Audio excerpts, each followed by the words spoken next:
When someone goes fishing, it's not always fish they're after.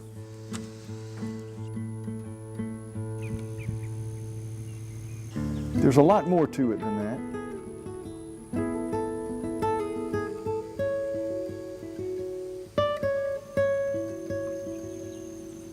With every cast comes the hope of a nibble at the other end. With every reel of the line comes the satisfaction of knowing your efforts just might accomplish something special. And with every catch comes the pride of knowing that your patience has been rewarded. Bill Turner knows a thing or two about fishing this lake. After all, 6 generations of his family have been angling this very lake for years.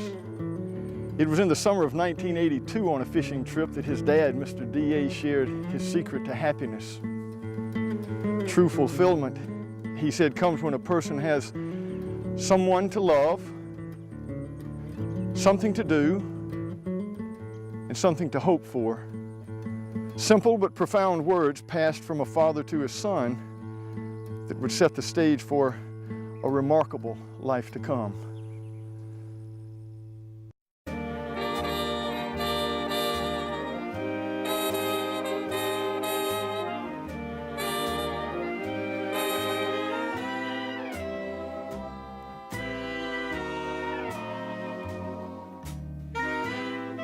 The first time Bill laid eyes on Sue Marie, his heart told him, I'm going to marry that lady someday.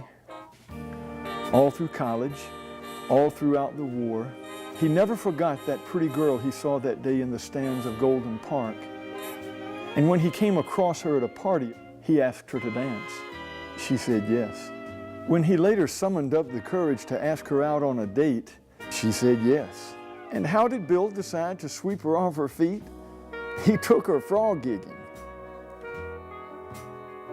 And it must have worked, because when he later asked her hand in marriage, she said yes. Sure, frog gigging is no ordinary way to successfully court a woman, but as Bill knew, this was no ordinary woman. When I think of Sue Marie and Bill Turner, I think of the great example and wonderful things they've done for the youth here at St. Luke and for the rest of the church.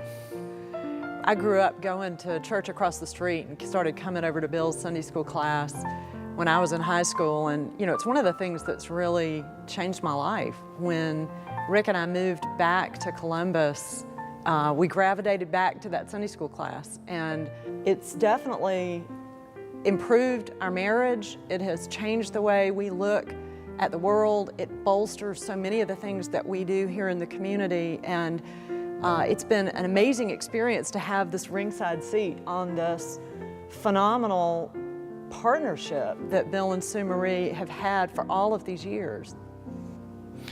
Bill taught Sunday school for over 50 years, and Betsy and I had the privilege of co-teaching with him for about 17 of those. And what I think made him such an effective teacher to senior high students was how open he was about his life and his faith and his foibles and his mistakes. What came across in that is his great love for Sue Marie and their relationship.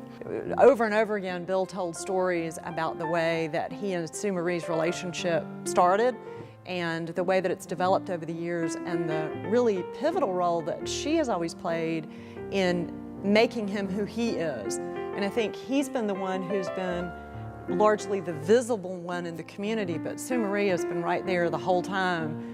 He also talked about how marriages and how relationships aren't always the happiest or always good. Sometimes there are fights and problems, and he specifically would relate a time when he and Sue Marie had a fight, and she wrote him a note that he found that said, "Right now I don't like you, but I love you."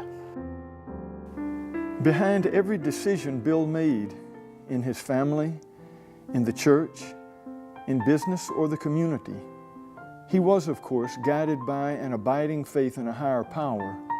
But you better believe that Sue Marie had her say in the matter as well.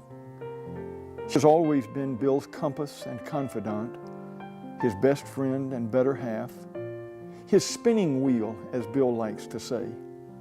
She gave him not the love that he wanted, but the love that he needed.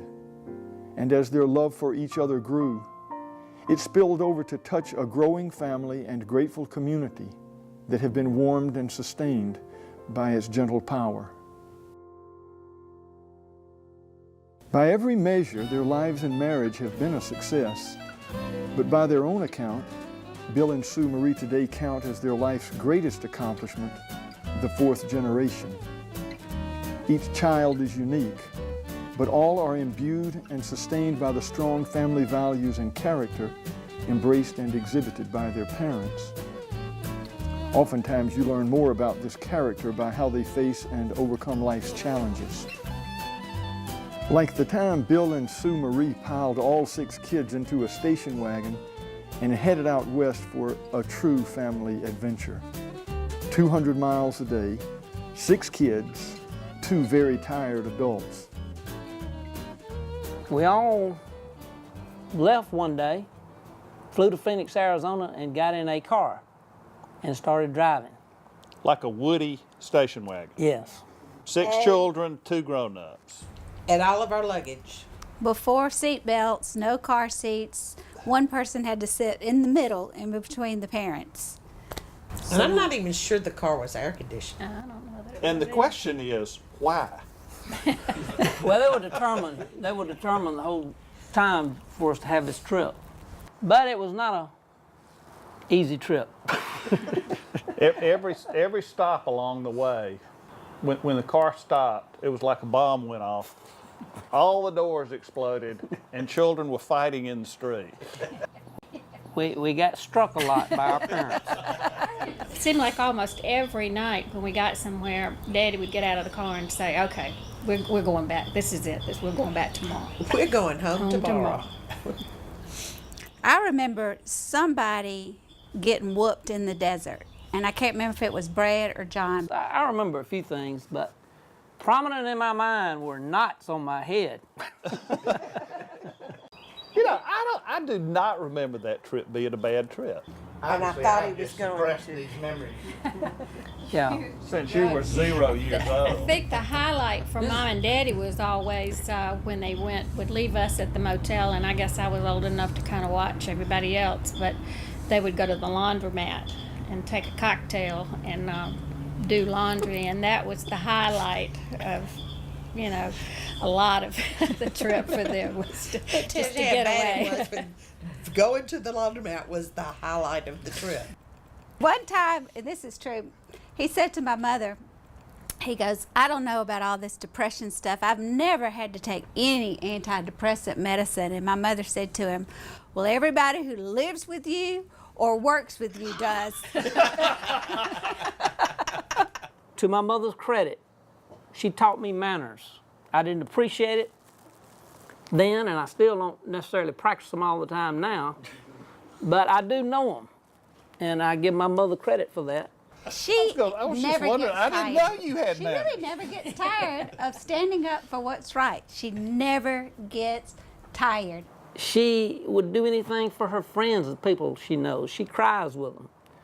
She will knock herself out going to things, both of them. They're amazing. They're truly amazing. They're tough.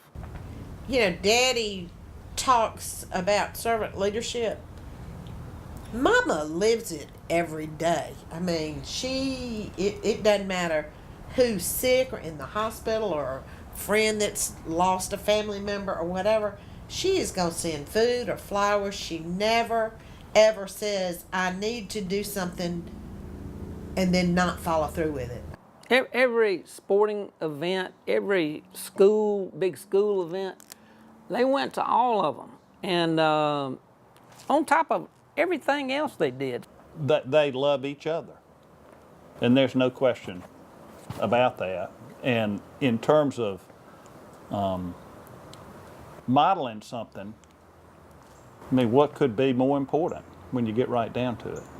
The things that they have done in the community and the values and all that they have passed down to us, and now we're out in the community and, hopefully carrying on that same legacy and passing it down to our children.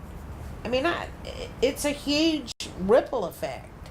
I feel I could never do what they have done. Oh no, me? Oh, absolutely not. There's I no don't way. have that kind of energy. But maybe between the 6 of us. We could get it. Not since the Griswolds went to Wally World has a family vacation been such a memorable journey. Despite the close quarter confinement, they survived the cross-country trip and returned to Columbus stronger, more together than ever. And that treasured rite of passage would forever define a family's collective journey to independence and loving dedication to one another. A familial bond that would be passed from generation to generation like a cherished family heirloom. From Pappy and Precious.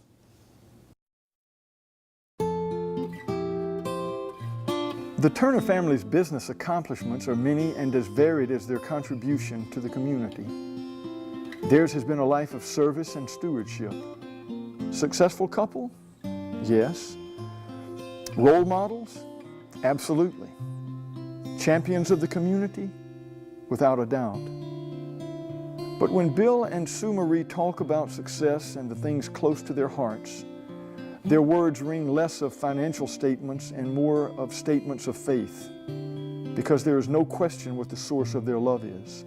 An unbounded love such as Bill and Sue Marie's manifests itself in many ways in their relationship and at St. Luke United Methodist Church, where Bill taught senior Sunday school and Sue Marie is ever at the ready with a casserole for anyone in crisis or celebration. But their gift of love didn't stop there.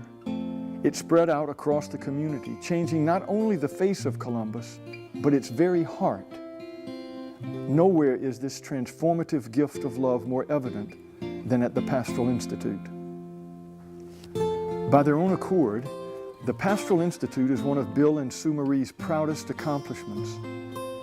A beacon of hope for people of all faiths, the Pastoral Institute serves as a fitting testament to the Turner servant leadership philosophy, offering counseling, consulting, and educational resources with the intent to care for the emotional, relational, and spiritual needs of individuals, families, and the community.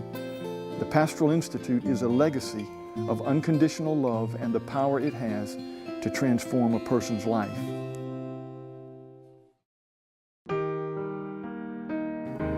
Six years ago, my husband was diagnosed with a terminal brain tumor, and as a family, he and I and our 2 children came here for grief counseling and to try to prepare a way through what was going to be an unimaginably hard journey.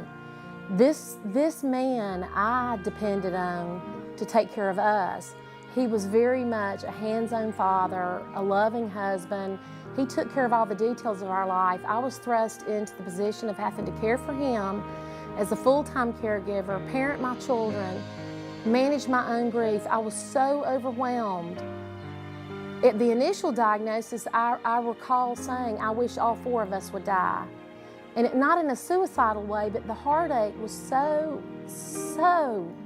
acute that I could not even imagine what we were going to walk through. I could not imagine, like Peter, when Jesus said, somebody's going to put a belt around you and lead you places you don't want to go. That is how I felt. I did not want to walk this. And it could have been disabling long term had we not had access to the facility here. The safe atmosphere of love, faith, hope, and skill, it has meant the world to the girls and myself. To Bill and Sue Marie Turner, thank you so much that you had the foresight to plan this place, let it continue to grow, and it will continue to bear fruit in my life and my children's lives for generations to come.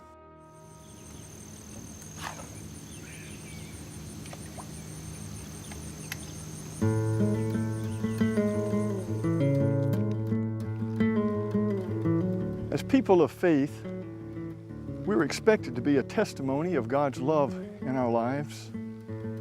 And so, as the wisdom of fathers and mothers is passed down to their children, and from those children to theirs, so Bill and Sue Marie have handed down the treasured gifts of love and generosity and faith to each generation that has succeeded them. And so, our story ends where it began, at the beginning, at the source. Papa Turner passed his secret of happiness on to Mr. Bill, coming home from a fishing trip that day some 30 years ago. And that secret remains the same to this day. You just need someone to love, something to do, and always, always something to hope for.